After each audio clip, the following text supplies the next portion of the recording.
2, 1, clap. Okay, so this episode will be different for us because it will be in English. It's the first time we have it in English. Yeah. So in this episode, we have two people from MaxiNutrition. You can introduce yourself to the audience. Take care, Thomas.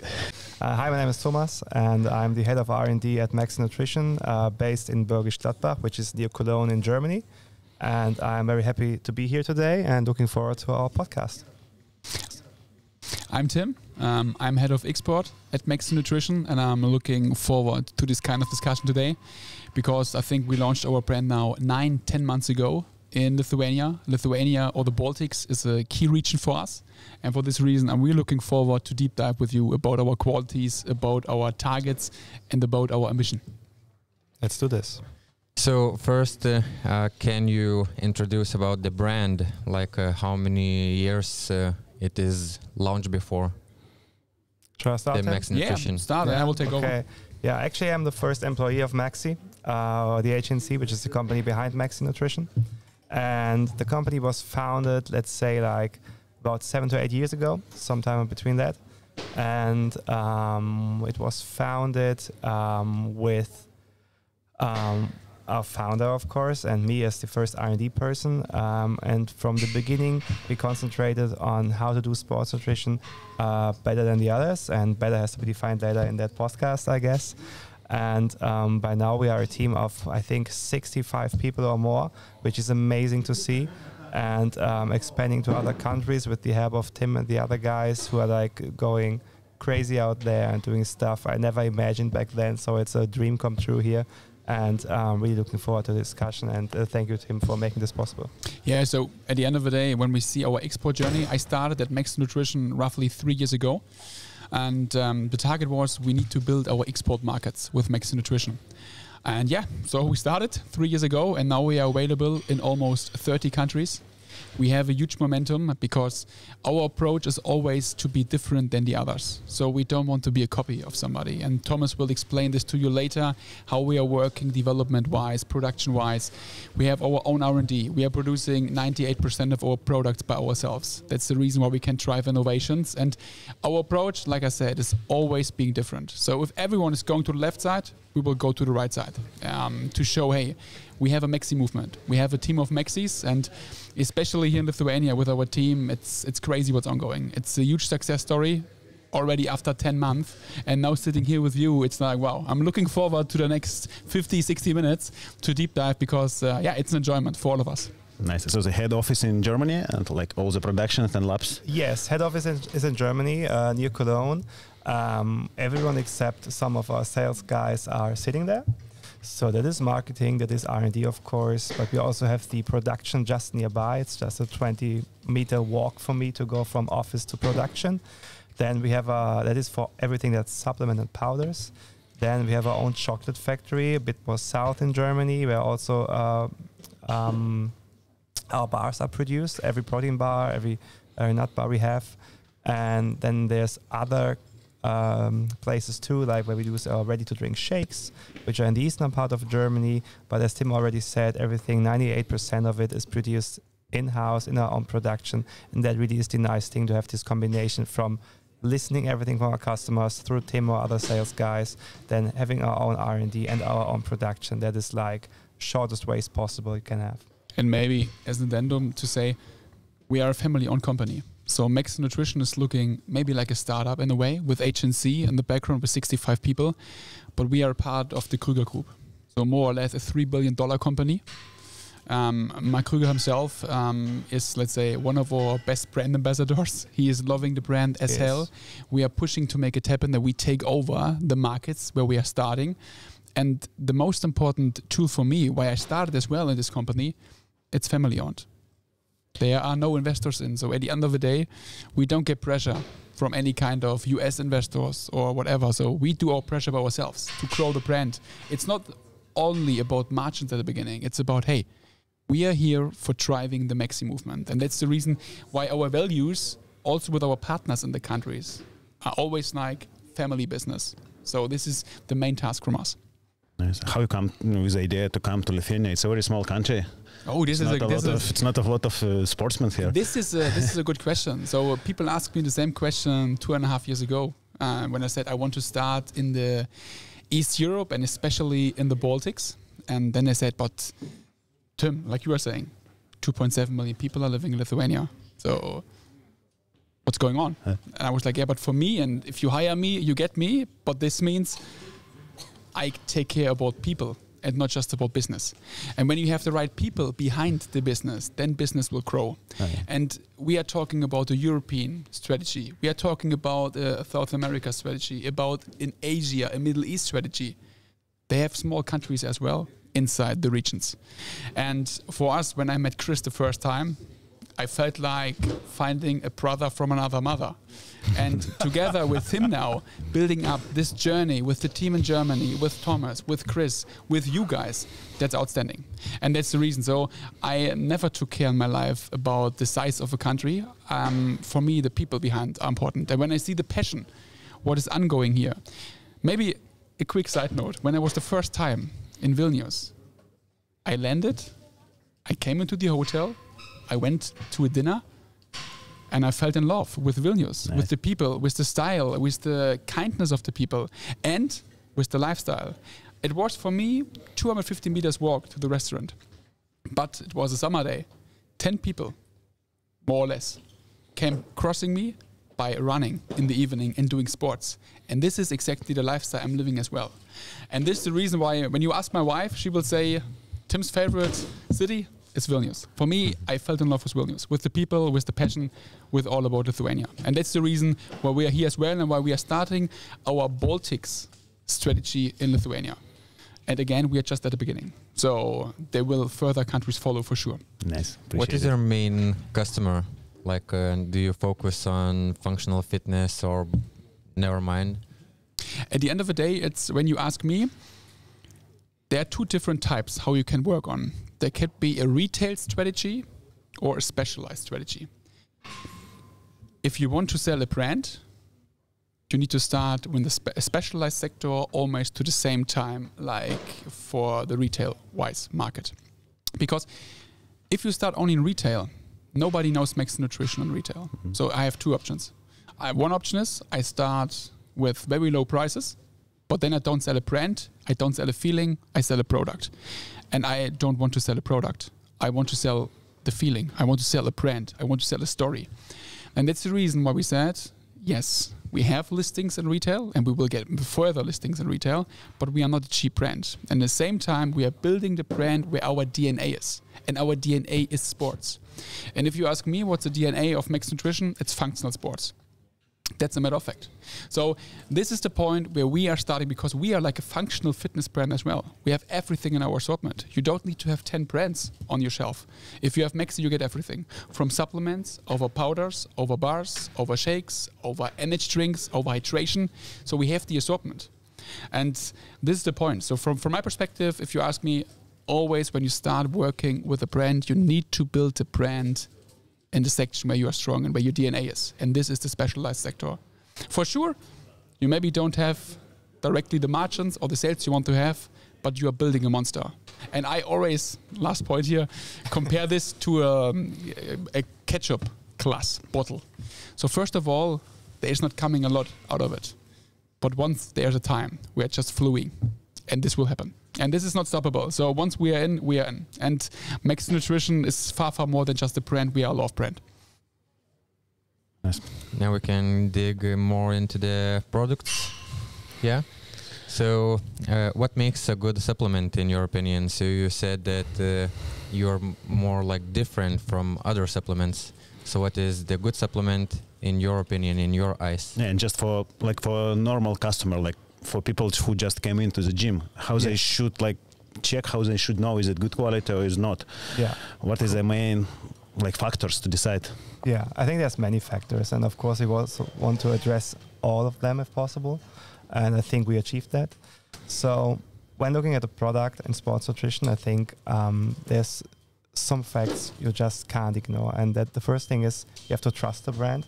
So building up that brand in the sectors we do, as Tim already explained here in the specialized sector, is very important, because you are the ones who are in the knowledge, you know about the products, you understand them, you're the one to judge them, and if we don't succeed with you guys, we won't succeed anywhere else, because with you guys we can tell the story. You are one of our trust builders here. And other things are like to use independent quality seals that test our products. It's not us who test the products in regards to how clean they are, how safe they are. It's independent NGOs that test them. If it's Informed Sports or if it's Cologne List, we test every product of ours. So that is one thing I also think is very important. And then the other thing about it is, of course, the formulation. And there's two different sides I'd want to address here. The first one is, that might surprise someone, but it is flavor. And why is flavor so important? Flavor is so important because Etheridge Sports and your supercompensation theories, not theories, it's the way it works. It is that in order to gain any profit from a product that starts with a simple protein shake, you have to take it every day in order to maintain the protein level you just need. And you're only able to handle that if the product tastes nice and you're like looking forward to taking that product every day. You're like, yes, now is the moment to take my protein shake. I did my workout, now I get that protein shake. You're like looking forward all the time to that shake you're just about to enjoy. And therefore taste is so important to make the scientific background of the product work, because it can only work if it's taken. It's only taken if you like it. So that's the way it works here. The other thing, of course, is everything in the formulation done right according to how scientific standards are currently met? And that is something we, of course, make sure when formulating our products. It has to be done rightly, correctly. Maybe you can dive deeper into that with the individual products later, but it's not about formulating something that sounds fancy. It has to work, it has to be safe, also from the amount of things we add. Solid. You told about certified, like from other companies, yeah? Yes. So can you tell more about it? Because the anti-doping, we have like an episode in our podcast. Mm-hmm. Super interesting. Yeah. So it said that it is not... it should all the supplements should be marked with some label that's already checked and it's free for athletes to use it. Totally all our products are like this. What I can tell you is the following. As we already told us that we produce the products ourselves, and it starts right at the beginning. Every raw ingredient we buy for our products or we source for our products is checked via, just to give you a detail here, 17-page long document. That is not the document of our supplier, but the document by us that the supplier gets. And he has to put in every information he's got. He has to make sure that there's no critical VADA ingredient inside the raw material. He has to make sure that there's no material used in his or her factory that is in any danger of having a VADA list danger. And that's just the first step. On the second thing, what we do is after products are manufactured, we send them over to NGOs, which are not in any shape or form part of us. So they're individual, independent organizations that check our products. That is for the German-speaking communities, that is the Cologne List. And that is part of the Cologne Sports University program. They check for everything that's doping and anabolics, everything. If the product is clean, and then it gets certified. The other thing is Informed Sports for other countries who are not in the know of the Cologne List, and they also check every batch of our products in regards to, is it again clean, is there no anti-doping danger with the product. So we do this because it's very important for us to have these safe, and trustworthy products, because actually that was what I was looking for when I was in my competition times back then. I wanted to have something that is safe, and I just don't have to worry about anything. I just want to benefit from the product. I don't want any harm. I just want to have a clean, tested product, and not some seal made by the company itself. And there you see now how you get the full picture. Yeah. If you want to build the brand in the specialized sector, you need to have trust. So, we know at the end of the day in Germany, when we're producing the product, we have trust by 1000%. But somebody who's not knowing MAXI, who should the people have trust in MAXI? professional sports people. And this is the reason, like Thomas is saying, we are investing also our partnerships into NGOs like Informed Sports and Colonist. And this is super important to build the brand, to build the trust. And once people are trying the products, they will fall in love with the quality. And there's no reason to buy another brand again if you tasted them the first time, because besides the NGO quality and the confirmation about the anti-doping stuff, taste is crucial as well. And that's the good thing, that we are doing the stuff with Thomas and the team by ourselves. Nice. Do you have already like high level athletes who is working with Maxi? Not only in CrossFit, maybe like in general in other sports? We need to take care. Names. Yeah, we need to take care, because at the end of the day, it's always, we need to check the contracts in the background, because we have deliveries to, for example, some professional soccer clubs in Germany, which are using our products. Nice. But they are not getting money from us, so there is no post behind. And if you check, for example, and we are very proud of this, about our UK journey. So if you check, for example, our UK page, we have roughly 6 to 7 athletes in our program, the big ones from the CrossFit section. And this is our ongoing journey. And currently we are in discussions to close some further contracts, not just for UK, so internationally, for having a face behind the brand. You know, a trustful, big face which is knowing internationally. And this is the point what we are working in the background on. And it's important. It's also a trust builder to have a face behind Maxi. Good. Some greetings to marketing. About the anti-doping and the certified badge, the supplement company, it is not 100% of security for the athlete that it will be a clear supplement. There is quite often to get banned from the competition because of the bad supplement, not quality supplement, like Kuvalda. One runner in Vilnius Marathon, she was banned because of the amino acids. Yeah, so it is really good for our customer, for our sport, to know that these supplements are certified. Yeah. So if something happened, guys, we know where to find you. Yes, you will. And I know where I find Thomas, because I trust Thomas. But just kidding. It will be a big reputation loss if something happens. Yeah, like for sure. And that's so you're not interested in it.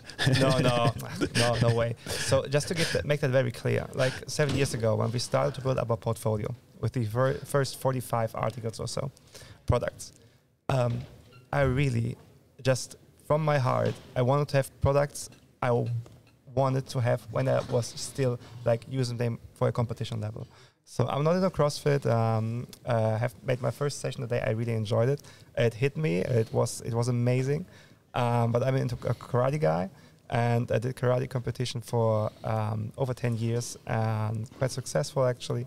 And I always wanted to have no struggle with the products, because it's just not worth it. If you just, it's the worst thing that can happen to you. You have your anti-doping control, and then it's positive. That I would have never imagined if that would happen to me. Therefore, I was very carefully selecting what I choose back then, because we didn't have the products we now make, because the agency wasn't a thing back then. I was still in my student years. But yeah, it is a prime issue for us. It is one of the most important things to have safe products that taste good. And to give you another note on that, our bars, for example, they're not standing next in line to like a whatever someone is mixing there in pharmacy or whatever. They are made in a chocolate factory on their own line for sure. But it is like, this is the safest place to produce them. Yeah. There's just no chance that we would allow anything to happen with that. And maybe last point here, as an addendum again, the point is there we cannot make any kind of compromise in regards of quality.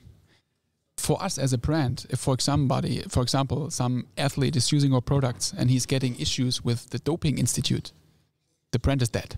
So at the end of the day, that's a reputation which you cannot heal in any way. And we have, and that's the reason why I said at the beginning, we are a family-owned company. There's no, let's say, excuses in regards, we will never say, no, the quality is good. Good is not enough. One example with what I had with Krüger in a way is when he's doing tastings.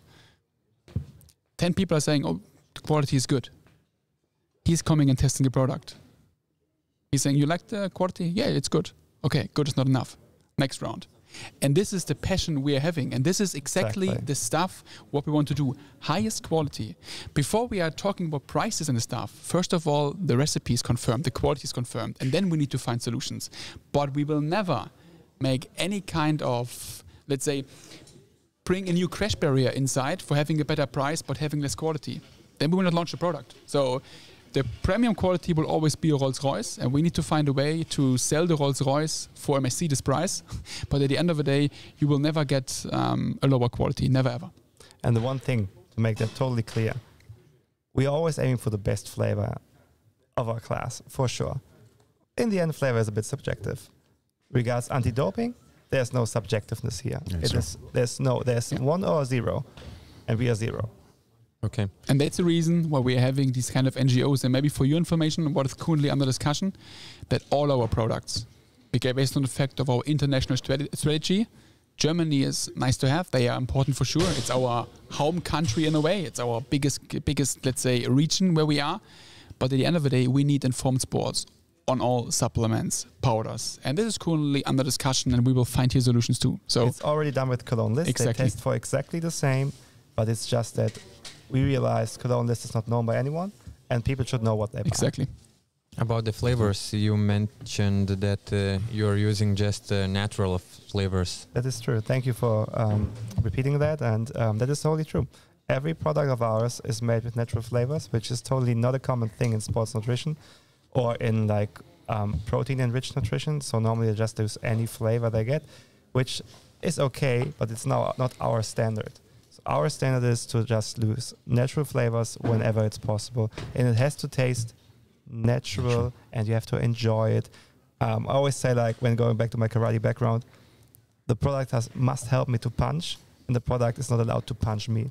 So the product must be like the perfect companion that supports me, that is there when I need it, and I am always looking forward to enjoying my next product because it tastes so nice. It doesn't get too much in the foreground. It does have no off taste. It's just an enjoyment to drink or to eat. It's like an amazing tasting tool. It's like a tool. That's true. A high quality tool where you have a product without any kind of compromises. The product is only bought again if you like the taste in the beginning. Yeah. That's very true. I remember when I started like my sporting career like 25 years ago, it was the first protein. It was like Belarusian, you know, it's like, it was awful. Yeah. And you were drinking just because coach tell you to. You remember how bad they sold back then? I still remember. Yeah. And now sometimes you use a protein like a dessert. Like it's very nice addition to your food. They make pancakes, they make smoothies with it. It's amazing what they do today. We always say healthy snacking, healthy living. Yeah, so at the end of the day, how many, 5-6 years ago even, the bars were not tasting nice in the market. So, but today, if you see what people, what kind of people are buying the bars, they use it as a snack. So you don't have time for lunch, you are in hurry, you eat the bar. High protein, no added sugar, super taste. And if you're honest, it's tasting like a protein candy bar, for example, if you see the bars. It's tasting like a Snickers, high protein, no added sugar. And that's at the end of the day, the change, what happened in the market. And that's the reason why the candy industry is taking a deeper look into the sports nutrition market, because sooner or later, the candy segment, for sure, they will always be there. But it's the focus is changing currently into these kind of sports nutrition super premium products. People realize they don't have to make the compromise. That's true. So, and that's what will go on in the future. And what our bar development team especially has done in the past few years is they've succeeded in bringing new form factors to the protein bar industry, having new textures, having variation. If it is a creamy core bar, if it is a waffle bar that is like very crispy, they do everything what was done in the past with candy bars, they do it now with protein bars, and that is the new game here. Good. Let's go for the products and about the products. So let's like summarize it, and we'll go for our clients. Yes. Let's say our client is something about from 25 years old to the 50, kind of doing sports 3 or 4 times per week, yes. and like living a normal life, like working in the front of a computer or some other stuff.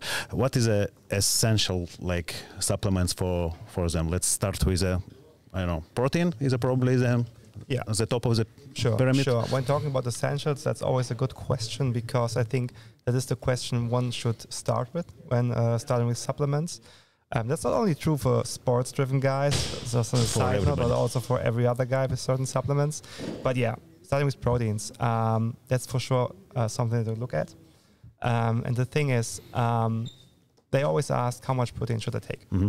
And the common communication is like to have 0.83 grams of protein per kilogram body mass.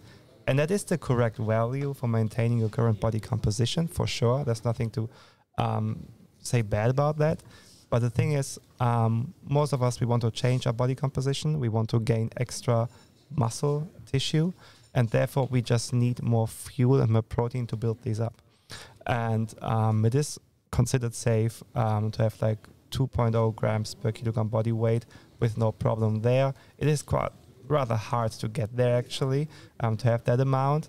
One could argue that 1.6 grams are enough, and everything after that is like that, not that sufficient and not that significant in a change. Mm-hmm. But nevertheless, it is also hard to get these 1.6 grams of protein per kilogram body weight. Our products certainly help with that, especially the shakes. If you have like an in-between shake, it can help boost your protein content per day.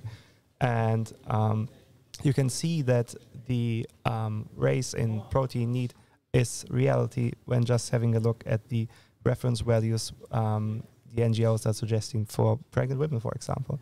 If they have a newborn child, nicest thing in the world, they need more muscle tissue build up for that child. And that's why the protein recommendations rise and are not 0.8 gram any longer. That's the same if we want to build muscles ourselves. So we need that additional gram of protein.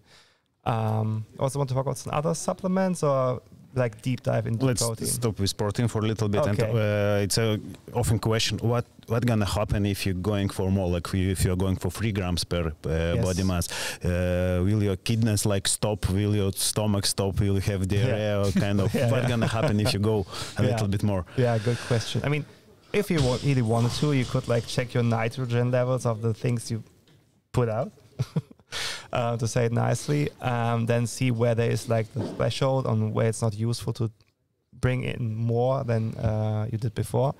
But again, it is rather hard to achieve these 2 grams if you want to go there. I would really tell you that do not invest in more. Mm-hmm. Save your money in that case and be content with the 2 grams you have here.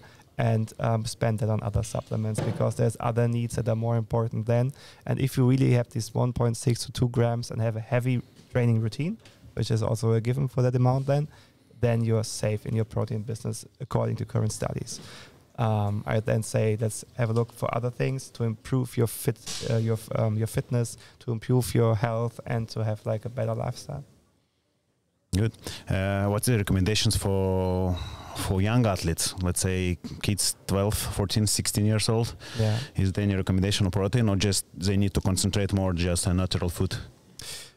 What I think would be like the perfect situation here is like to start having better education on nutrition and health, and our products are what is inside the different products. So it would be amazing if a 15-year-old would know what is inside my broccoli, what is inside my blueberries, in my fish, in my meat, in my carbs. How do they work in your body? What is biochemical happen inside my body?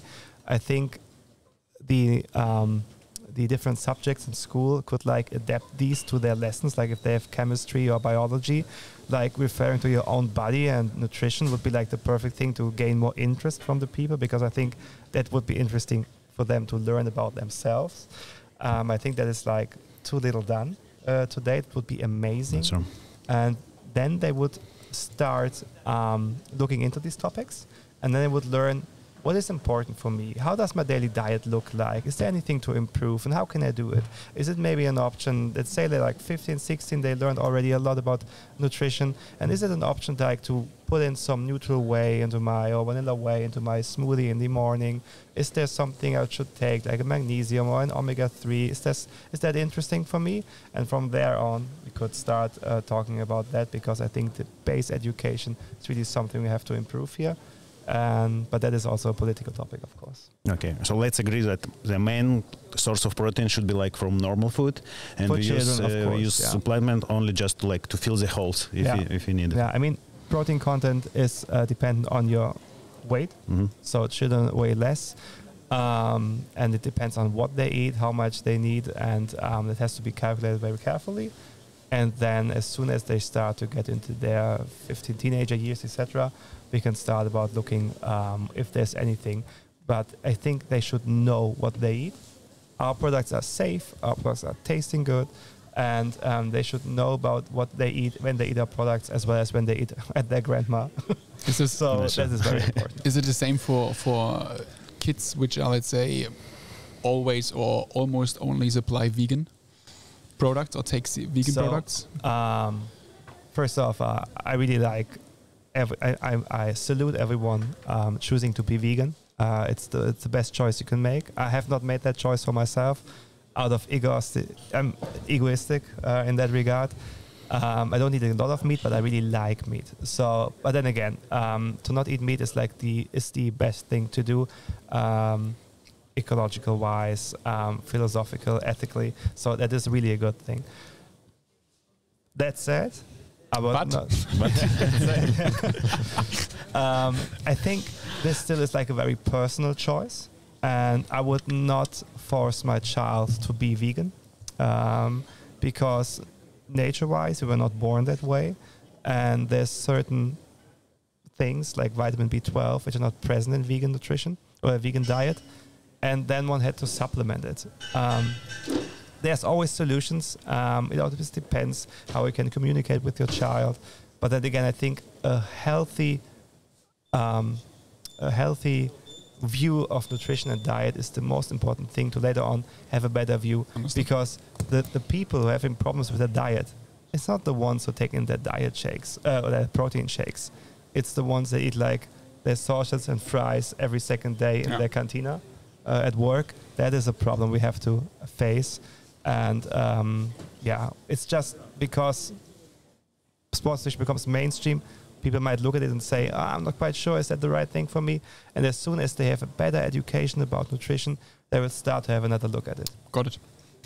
Can we talk about the protein from two aspects? Like there is two or myths that the protein give bad gut feeling and acne. So is it true or is like a myth? Yeah. Nothing is true in general most of the times. So to the gut field, I'll start with the gut fields. Loss of protein can cause bloating. That's for sure. You can adapt. That's also true. So then again, check if your protein level is correct for the day. Also check if your protein level is correct for the serving. So doesn't make any sense to eat like 60 grams of protein at once just for gaining the protein, because then some of the protein will just go to the toilet, which would be unfortunate and a waste of money for sure. But then again, with the acne, that is of course something then, if you get the acne, although you're only using like the right amounts of protein, there is something you have to talk with your doctor then. Maybe it's an allergic reaction, a little one, just a little one. But it's certainly something that should be viewed by a professional and not like decided randomly. So it could be any other thing. I also got acne in my youth. That was not due to protein intake or whatever. It was also not because of sweets, which is also something people like to tell, oh, you're eating too much sweets, or you got acne because of that. No, it was just like hormones, exactly, which my doctor told me. But let that be checked. So that would be my recommendation for sure. Okay. Good. Any questions about proteins? I think no. Do you recommend proteins like for older people who are not doing any sports, just for grandfathers? Definitely. So what can be seen, and also different NGOs had a view at that, like the German Nutrition Society, the Deutsche Gesellschaft für Ernährung it is, that elderly oftentimes have less need to eat. They just don't feel that hungry. And the problem now is that they take in too little protein. Your muscles start to degenerate far sooner than you hope to hear. So, therefore, in order to maintain your muscles and just make that reduction of protein slower, it is really important for the elderly to eat protein too. And also reference values for older people oftentimes are a bit higher only to maintain than they are for normal healthy guys in their mid-age or younger, whatever. Nice. Also, I always wanted to ask why we count like dose per kilo body weight or not per muscle mass of body weight. You get me. That's a good point. Well, it's actually said if you now have like a guy who is like overweight and he wants to make sure to get the right amount of protein, it's of course not only the protein he has to look at, it's also the energy he gets from the products. So energy is an important topic for one that is overweight. And therefore, normally what is done is like in an ideal situation, body composition would be checked. So the amount of fat and fat-free tissue would be checked. And then to maintain your muscles while in a low-calorie diet, because you have to eat less than you need in order to lose weight, you refer to the 0.83 grams of kilogram body weight to maintain your muscles while losing weight. Nice. That's normally done. But I love the question. From my understanding, the question is for me as well, maybe I need to ask as well here. When you, for example, as you are a machine, you are a monster in a way. If you have that much muscles, so there's no difference in the intake of protein? Oh, there is. So in order to build up muscles, you have to like have more than just maintain. 0.83. It's always like a tongue twister to say that. Grams per kilogram body weight. And if now the overweight person maybe starts to train very early in his journey to lose weight, which would be like perfect, start walking, cycling a bit, whatever, and as soon as you lose some weight, you get more energy. You get more energy, and you're more comfortable with doing other stuff, other sports. You can also try to increase your protein content then. Understood. What protein products MaxiNutrition have?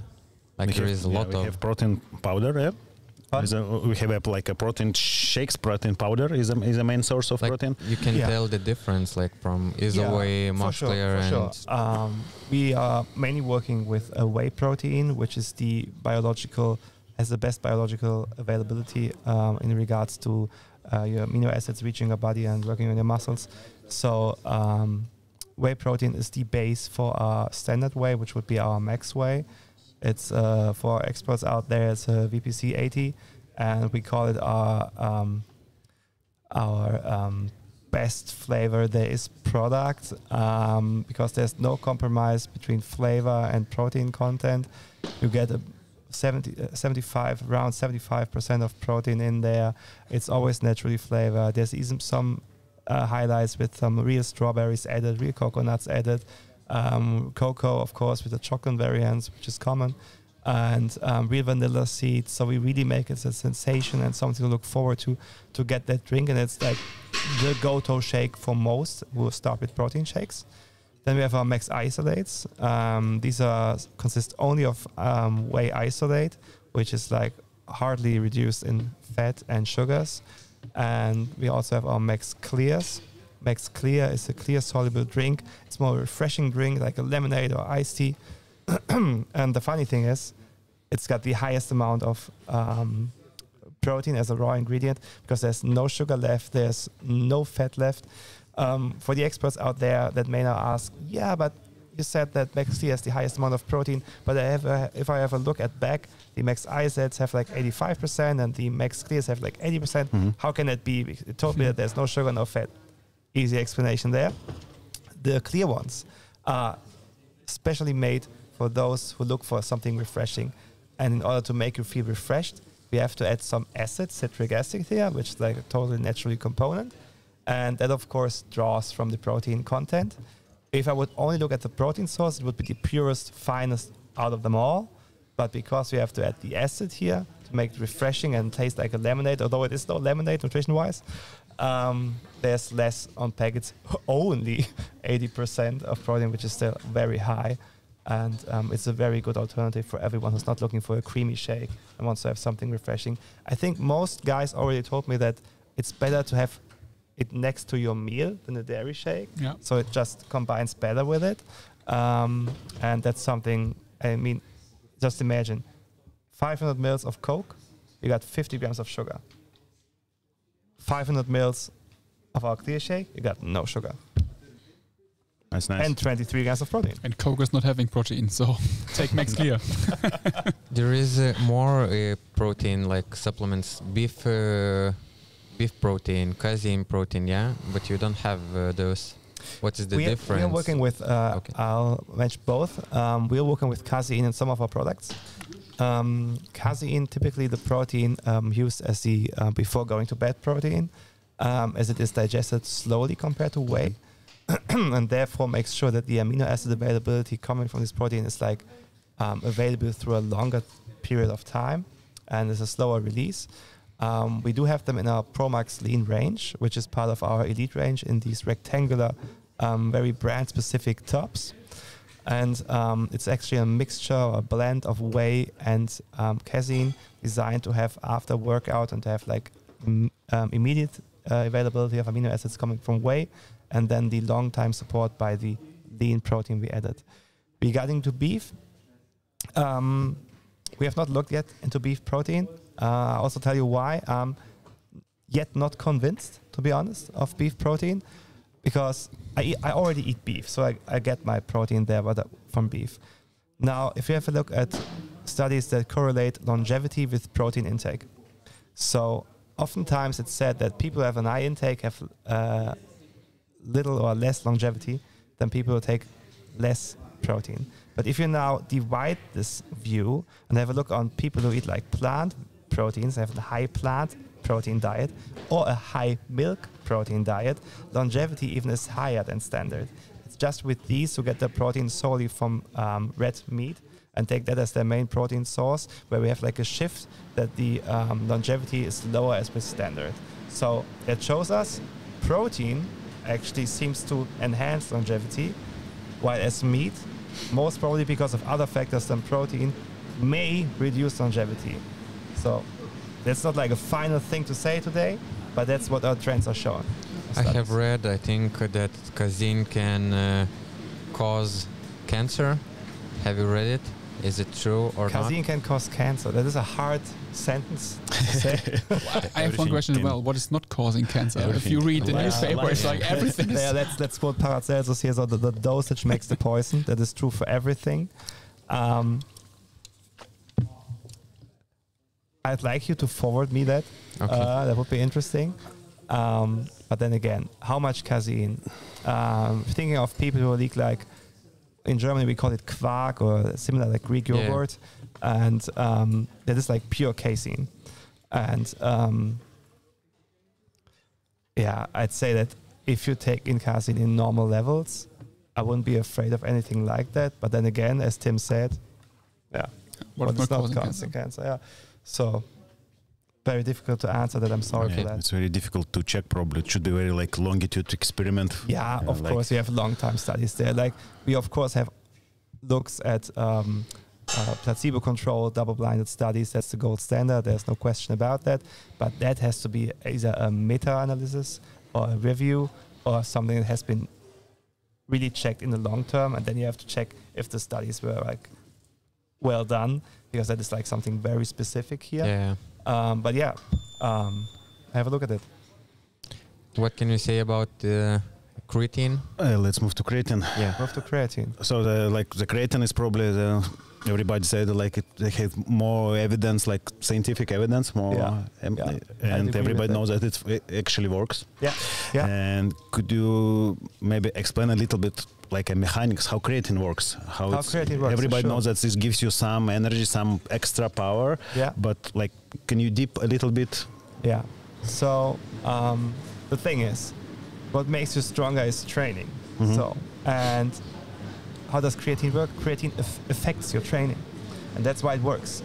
So to make this like a very short thing here, in each of your body cells, muscle cells now, there's ATP, which is used to getting energy. And you need that energy for every exercise you do, like lifting a bag or like standing up from a chair, whatever. So, and when ATP is then, we've got 3 phosphates, and one phosphate is like removed from the ATP, thereby energy gets free and it is converted to ADP. ADP no longer can provide energy. So normally the ATP now goes through the electron chain in your mitochondria in order to get again to ATP, which is then again available for you to have as energy, as an energy source. It's like the stored energy in your body cell. That ATP regeneration takes some time. Creatine, as creatine phosphate, is able to bind a phosphate and then is able to regenerate that ADP, which lost one of the phosphates rather quickly and is faster than going through the electron chain or respiratory chain in your mitochondria, and therefore can provide you more energy in a very short amount of time, and makes you enables you to have like a stronger lift once, and then you have like a stronger stimulus in your training, which then enables you to have a better super compensation and to adapt to that training. So that is how creatine works in the end. Is it true, like everybody said, when you start using creatine, you gain some mass from the water? It's like you add 1 or 2 kilos of water. Yeah, that is because and why it happens. Yeah, that is because it is binding some water. So that is why people who start using creatine might need a little bit more like blown up, bigger, so to say, bigger, whatever you like to call it. That is one side effect of creatine. It's nothing unhealthy, but it is a side effect, so to say, of creatine. The response to it is different from person to person, but I've seen extremes for sure. Okay. A lot of women is afraid of that bulking from the creatine. For sure. Bodybuilders as well, like losing. Exactly. It's also like, to give you an example, back then when I was doing karate competition, also in some disciplines, it's important to stay below your weight, because then you change class, and you don't want to be in the next class. You want to stay in your class, and then you want to make weight. So it wasn't that easy to take that creatine. But I think it's also like a beauty aspect. So I started with creatine 2 months ago because of the beauty aspect. Summer season was starting and I was like, come on, I need to be in shape again. You want your shirts to be tight. And then the funny thing behind is I met our Spanish hero in Spain and I was like, how are you looking? You're looking super sporty. It's a creatine. I use creatine from MAXI since 2 months. And I was like, I start right away. But Thomas, is it correct that we need to use creatine in the best combination with sugar? So let's say to get it in the best, let's say in the cells of your body? Or is this bullshit? So insulin output does enhance your creatine input into your cells. So that is insulin dependent here. Sugar helps to increase insulin levels, as do some amino acids. But yeah, normal thing is I put it into my juice or have like a carbohydrate snack next to it. So that would be a good situation to take in your creatine. And cognitive-wise? Studies have been made and everyone's talking about that right now. I think they have also like forwarded these studies to EFSA to check them. And we will see if there's anything in regards to cognitive and creatine becomes a nootropic. Interesting stuff for sure. It for sure would help to make creatine the vitamin C of the 21st century. Can you tell about creatine Pour and what is the like other company creatines that they doesn't have the signed the badge that it is made from creatine Pour? And also, what is a different creatine pure? It's a creatine monohydrate, a crealkanine, and a lot of different stuffs. Yeah, I'll always look for creatine monohydrate. Most of the studies have been done with this compound, so that's the one we know it works for sure. In regards to Crea Pure, which is what we use at MAXI, it really is a label of proof in regards to purity, and it's clean, it's tested. You just make sure that way. It's the easy way to make sure that you not have to be in any danger, or you don't have to make up any thoughts about could that harm me, what about that anti-doping, although we of course also check our Crea Pure products by Informed Sports and condone this, but then again, it is something where you know, okay, this is coming from a source that I can trust, and therefore is also a tool to communicate the quality of our products, because we just don't know, make no compromise. How much? How often? And when? Morning, evening, daytime, before session, after session? So in regards to when, the important thing is to like have it regularly. It doesn't matter actually, like you do morning, evening, just every day. Yeah, I'd say that's not the most important thing here to look at. Some say before training, some say after training. The thing is, before training, of course, easy to communicate because of the reasons I just explained and providing the energy, etc. But the thing is, you want to have your base level of creatine phosphate higher, that you can make that able or make that happen. The most easiest thing is to like have it every day. EFSA is saying that, and they're right with that, that with 3 grams of creatine every day and training every day, this helps you to increase strength, as well as with you guys, as well with the elderly. They also especially stress on the elderly, and creatine can be very important for them. And what many do is also 5 grams a day, also totally okay. You can also like calculate it again with the kilogram body weight if you go to really deep dive, but that's maybe a bit too detailed now. What's gonna happen if you go for 10 or 20 grams every day? Is it any side effects? They had these loading phases back then when I first started to think about creatine, like many years ago. It was protocols like you're like loading 1 week, then you cut off, then you go again. Exactly. It's still working, or it's a bullshit? I'd say neither, but I'd say that we want to increase our normal level. Therefore, go with it every day in a safe, where what we know is in a safe level, and for 5 grams, 3.5 to 5 grams of monohydrate, we know that it's safe. I have read about it. Yeah, let me ask, and then go for your hamstring tear. No.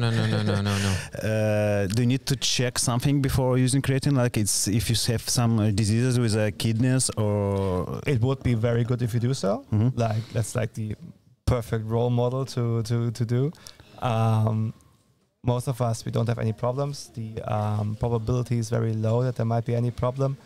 If you really mean it, go there, check your kidneys, and then most probably you can go for it. I have read about the loading phase and comparison 5 grams of creatine. So the loading phase a little bit gets faster to your higher level in the body of creatine, but in the end the 2 athletes will be at the same point. Yes, totally. So and with the creatine, you can eat a lot of meat and don't have creatine supplement. You will not have so big level of creatine in your body in comparison the other athlete that takes the creatine supplement. So that's why the creatine is really important for athletes. Yeah, and as you said, it's also then important for vegans most probably, as they get less creatine from their diet. But it's true, for a bigger guy you need to use a little bit more. Yeah, how we count protein intake, for kilogram of body weight, and so for creatine. Yeah. The exact number was, I have to look it up again, but it's something, I think for a 75 kilo guy was something, don't quote me on that now, but I think it's about 7 grams or so. I think it was 1 gram Let's say 1 gram per 10 kilos. Yeah, something about that, yeah. So if you're a big guy, 120 kilos of muscle mass, you can easily go for 6, 7, 8 grams per day. Yeah, should work out. I'm actually just talking about that right now. It would be very interesting to see where's the normal threshold of where the additional benefit is very low. You should look that up later on. But then again, it is the more you weigh, the more you need. That can be said in general. Should you split it in 2, 3 grams in the morning, 3 grams in the evening? It doesn't matter. You just need to accumulate it. Yeah, I think it doesn't matter in that case. Yeah, I mean, splitting won't harm it. That's for sure, because then you make sure that the input in your body is higher. The percentage of the one that gets into your body is higher, because the higher the serving is always the higher the part that goes into the toilet. Okay. Can I dry scoop it? I would not recommend it. No. Why? Actually, I would not do it. It looks cool. So it looks. That's it. Take it. The important thing is to have water with it. So if you want to dry scoop it, do me a favor and drink a glass of water afterwards. Okay. So, but then again, I'm not a fan of scooping powders just because it might get into your respiratory tract or whatever. So the safe thing is to solve it in water. So, but you of course look cool when doing it. But if we want to impress somebody in the gym or in the CrossFit box, then we can try scoop it. It's getting too unserious for me here. And then sniff it. Okay. Do you have any questions about creatine? No. Let's move to electrolytes and isotonics and what else we have. What is the main difference between electrolytes and like isotonic drinks? That is a good question here, because it's something that has an indirect got to do with each other. But isotonic actually is just a description of a liquid and its pressure compared to the blood pressure you have. Electrolytes means it's a charged part in your liquid. Usually when talking about electrolytes, we're talking about minerals. And then it's most often when we're talking about sports, it's sodium and magnesium and potassium, which are the most important ones. Of course, we won't forget calcium and chloride for sure, but most of the talk is about sodium, potassium, and magnesium. So I may start with the isotonics. So when looking at a liquid and comparing it to your blood pressure, you can characterize a liquid as hypo, iso, or hypertonic. With hypertonic meaning that the pressure is lower than within your blood, because that is always the one you compare it to.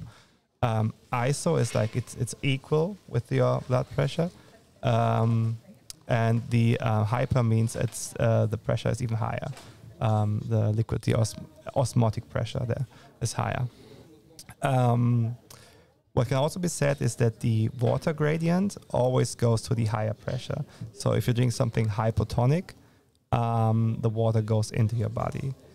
On the other side, if the hypotonic got very little compounds of electrolytes, for example, the electrolytes tend to walk into the more hypotonic part between the cells, so to say. That's why they say don't drink water when you're on the sea, because it is very hypertonic. You lose water then to the hypertonic solution in your stomach. And that's also why they say don't drink distilled water, because then the electrolytes flow out of your body to the distilled water. That's always the gradient, something flows. When looking for an isotonic, which typically endurance athletes do, or just having a drink during your workout, that is the perfect drink to provide three things at once, like having your water, having your carbs as an energy source, and having your salts from the electrolytes or minerals you need. Because if you make sure it's isotonic, there's like no barrier for traveling for each of these, to make this very short explanation. If you are really looking for something to hydrate you very quickly, use an hypotonic with little amounts of sugar and these salts. And then this helps you to get the water faster, because salt, sodium, and the glucose help to put that water even faster to your body via the use of a sodium glucose transporter in your small intestine. You did a CrossFit session today? Yes, I did. It was quite short and intense. Yeah. Do you need to use isotonics during the session, or it's like... It was short, it's the important word here. It was also intense. For me, it was especially intense. You think it was short? Yeah, for you it was short, right? It was. 1 hour? Okay, it was short. Like a pure workout was about 10 minutes. I saw you like standing in the corner. They say it was short, but it was too long for me.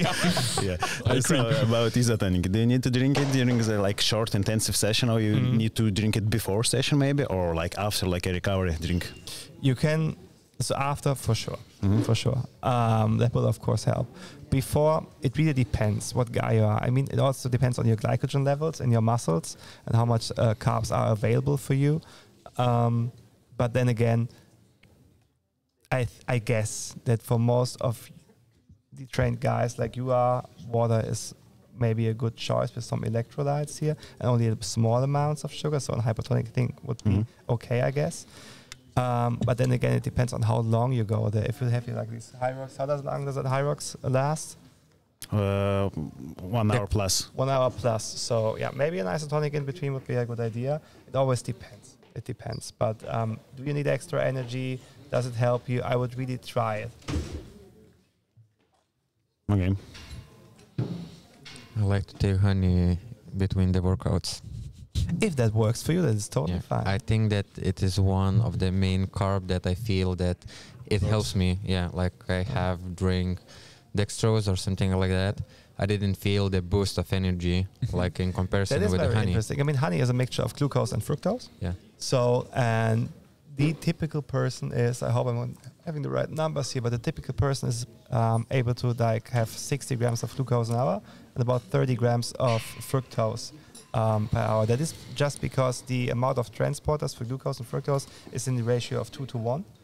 And therefore, the honey might actually help you to get that extra boost from fructose maybe. So that might be a given thing here. That is interesting. And if it works for you, cool.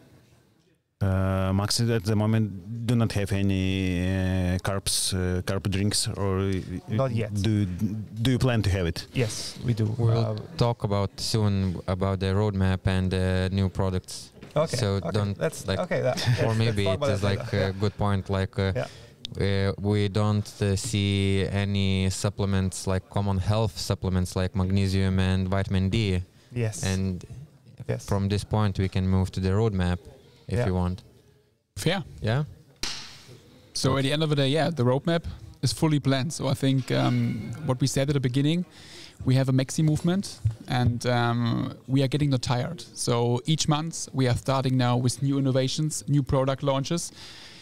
What does mean a new product launch? A new product launch is not always a new innovation. It's sometimes also an improvement of the recipes. So for example, what does improvement mean? So the team is working constantly on improvements of taste, improvements of raw materials, improvements of nutritional values, of all this kind of stuff. And when we talk about innovations, what's next? So I will not tell the name now of this raw material in detail because I don't want to give too many hints to the competitors. But creatine-wise, we have a crazy solution found, because what is annoying me when I'm using creatine every day or every morning in my juice, there's always some kind of leftover on the bottom. That's why we're doing dry scooping. fair. And this is a fair point. No longer needed. But you don't need it any longer, because MaxiNutrition will have a solution, high quality solution, no kind of leftovers in the drinks anymore. So no dry scooping needed anymore. So this will help a lot. We get plenty of new bar innovations. Something really crazy is happening in the background. A huge investment needed, but it's already confirmed and invested. So there's happening a lot. We will get new flavors of shakes. We will have Maxpresso, where we are mixing real coffee from Brazil with premium whey. Can you stop a little bit here about the Maxpresso? Yes. Like, can you make it warm or just like cold? Yes, up to 60 degrees, which is totally fine in the warm coffee for most guys. Yeah. Okay. So you can use it in a coffee machine?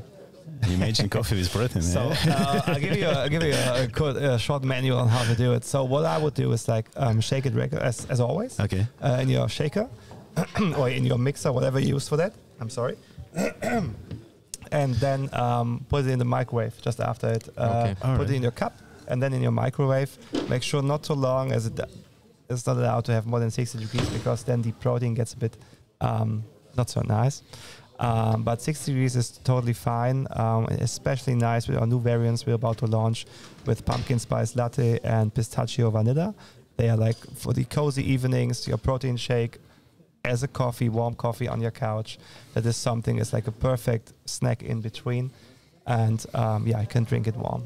I like to drink it ice cold, but drink it warm. Okay. Yeah, but now it's changing a little bit. I got the question because my wife, always my wife is the example. In summer she's making the iced coffee, but now she's like, okay, I don't want to have the ice cubes in. I need something warm. Mm-hmm. So it's a fair point. But there you see also solutions behind where we are talking about. We are getting creatine sticks, which is super important because when you're a lot on journeys, it's always quite annoying to have a full jar with you. Also in airports. Exactly. Always an issue. They think, what are you having there? Is it cocaine? I don't know. It's just creatine. Sniffing it there. No, but this is the stuff. So we are not getting tired. Every month, be with us. There are coming new innovations, fancy stuff, and always innovative. Yeah, the stick is very nice thing. Also about talking let's say the base, like your magnesium you just mentioned. When talking about magnesium, we won't do just a magnesium capsule.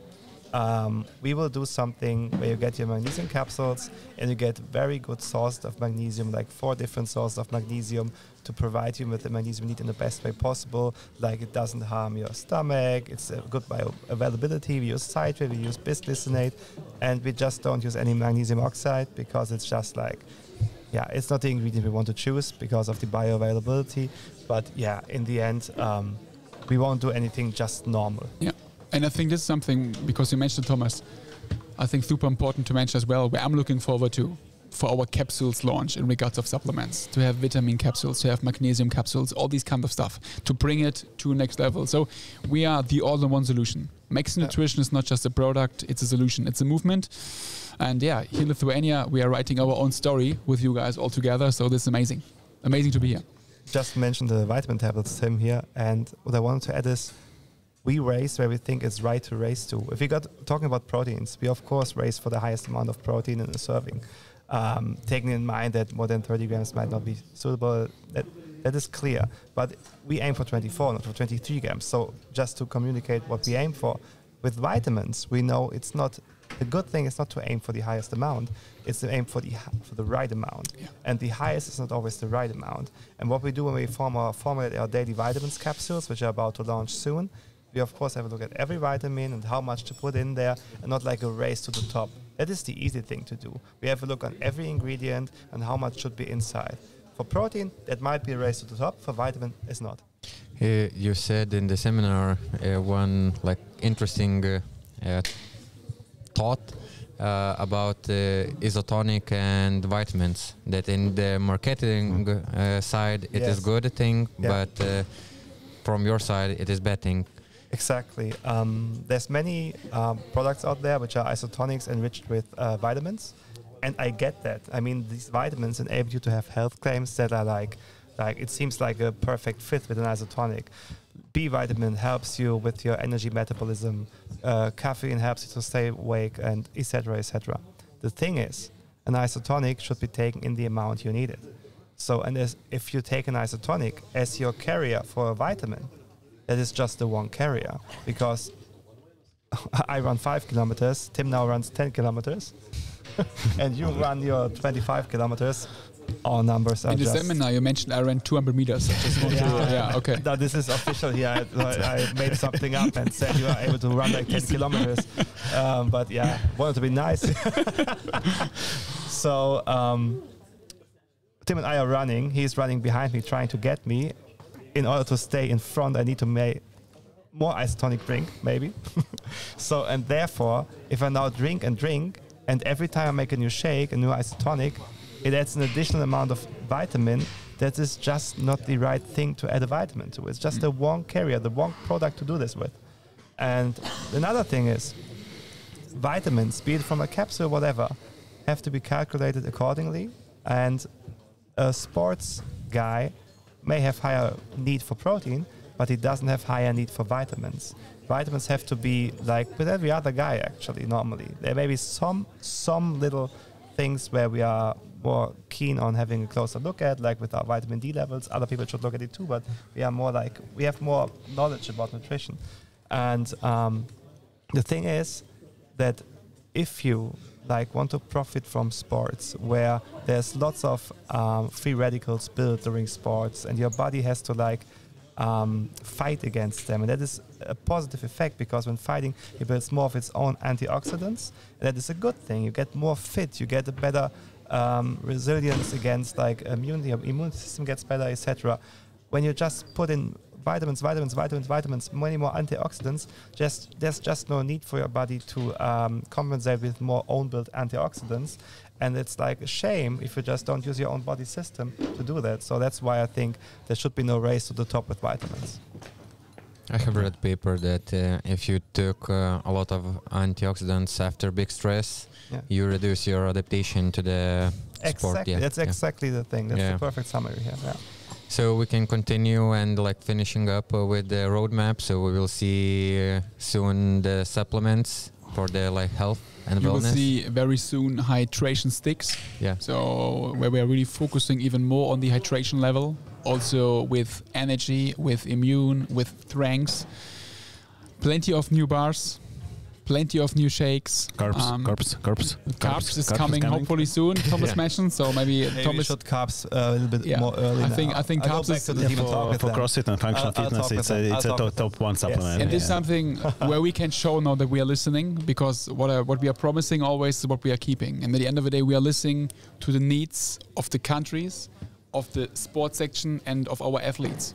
And if carbs is something what is important, it's definitely already at our desk, so we are working on it, but maybe we need to prioritize it to get it sooner than later. And this is something what we will take with us in Germany, but be with us, the MAXI movement just started. So we will bring you plenty of products. Something like, that is the roadmap. If there's anything new we want to have, it's after the roadmap. No, it's a living thing. If things get prioritized higher, it has to be made earlier.